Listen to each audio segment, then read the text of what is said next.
It's June 22nd, 1994. Rose Bowl Stadium, Pasadena, California. 60,000 people are screaming around you. You are Andres Escobar, captain of Colombia, 27 years old, and right now, in the 35th minute of a World Cup group stage match against the United States, you are doing what you have done your entire career: reading the game, positioning your body, doing your job. A U.S. midfielder plays a low cross into the box. You've cut out 1,000 balls like this. You slide in. Your left foot connects.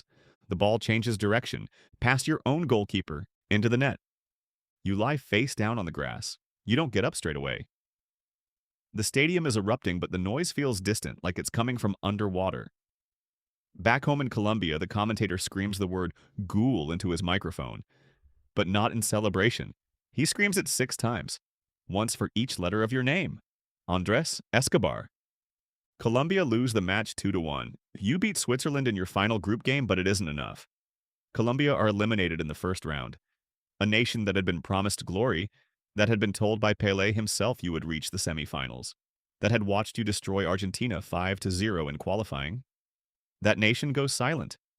And in the back rooms and private clubs of Medellin, men who had bet millions of dollars on Colombia to go deep into this tournament start doing the maths on what they've just lost. You need to understand something about Colombia in 1994 to understand what happens next.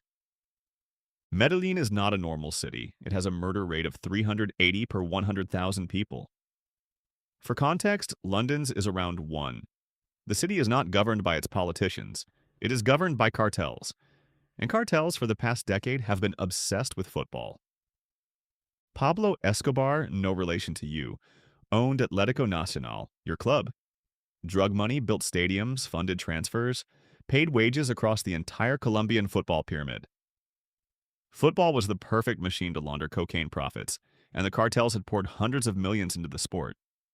And when men like that invest, they don't just watch, they bet. On everything, including this World Cup, including this match. Your family calls you, they tell you not to come home. Stay in the United States, wait. Let the anger cool, give it weeks, maybe months. You don't know who might be watching. You refuse. You are not a man who runs. You have done nothing criminal. You made a mistake in a football match. So you write an open letter in Colombia's biggest newspaper. You apologize to the nation. You say that life goes on. You say football doesn't end here. You sign it with your name and you mean every word. Then you board a flight back to Medellin.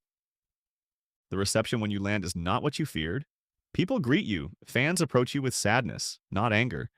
A few harsh words here and there, but mostly just shared grief. A country mourning together. You start to think your family was being paranoid. You start to breathe again. You go out, you try to live normally. On the night of July 2nd, 10 days after that match, you go to a nightclub in the south of the city with some friends. You have a few drinks. You stay late. Sometime in the early hours of the morning, you say your goodbyes and walk out into the parking lot toward your car. 2 men step out of the dark toward you. Brothers, Juan Santiago and Pedro David Gallon Henao. Drug traffickers, connected to paramilitary groups, men whose names are known in the shadow world that runs beneath the surface of your city. They start insulting you. The own goal, the match, the money, the shame you brought on Colombia. You don't lower your head, you tell them to show respect. They look at you. One of them says, "You don't know who you're messing with." Their bodyguard steps forward.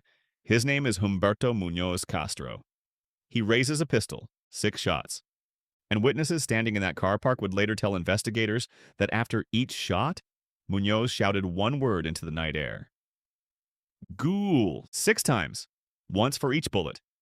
A direct echo of the commentator, a deliberate, hideous punctuation mark on the worst moment of your life, delivered as you died. You were pronounced dead shortly after. You were 27 years old. You were engaged to be married later that year.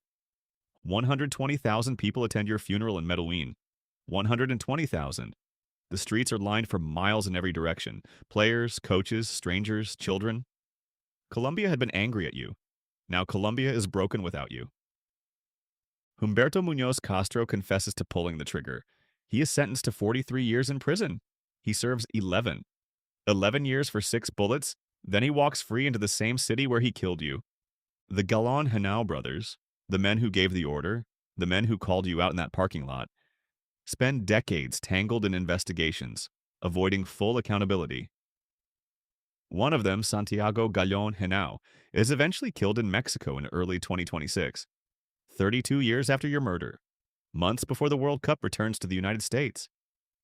He never stood trial for what happened that night. You never got justice.